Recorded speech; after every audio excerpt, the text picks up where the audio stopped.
Vous vous souvenez comment vous avez choisi votre partenaire? En biologie évolutive, on distingue deux types de bénéfices qu'un partenaire peut nous apporter.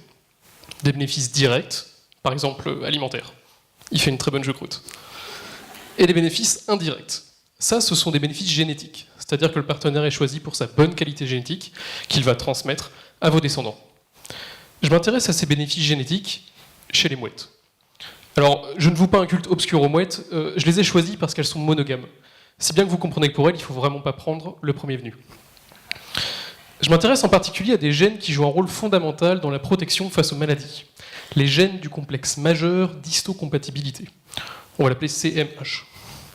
Ces gènes du CMH permettent de détecter et de se débarrasser des parasites lorsqu'ils entrent dans votre corps. Et il existe plein de versions différentes de ces gènes. Ces différentes versions, on les appelle des allèles. Et chaque allèle permet la détection d'un type de parasite. Si bien que plus vous avez d'allèles différents, plus vous êtes protégé face à différents types de parasites. Ah, pas maintenant. Oui, Madame Beck. Ah, je suis un peu mieux de quelque chose en fait là. Non, mais vous inquiétez pas, on va vous trouver un partenaire. Oui, voilà, oui. Au revoir. Je suis vraiment désolé. C'était Madame Beck. C'est une mouette qui vit sur une île au large de l'Alaska. C'est là où je fais mes observations. Elle habite dans un grand immeuble à mouettes dans lequel je peux entrer et les observer sans les déranger. Savoir qui est avec qui, comment vont leurs poussins, etc. Et puis je leur fais aussi une petite prise de sang que j'utilise pour déterminer leur gène du CMH, avec des méthodes moléculaires. Et avec des méthodes statistiques, je peux connaître leurs préférences. Un peu comme sur Mythique. Par exemple, Madame Beck, qui a les allèles 1, 2 et 3. Elle serait beaucoup mieux avec Jean-Eudes, qui a les allèles 4 et 5, plutôt qu'avec Bob, qui a les allèles 1 et 2. Ainsi, avec Jean-Eudes, leur poussin pourrait avoir les allèles 1, 2, 3, 4, 5, alors que seulement 1, 2 et 3 avec Bob. Et ça, c'est crucial, car on a découvert que plus les poussins avaient d'allèles différents, plus ils avaient de chances de survivre, moins ils avaient de parasites, et plus ils grandissaient rapidement.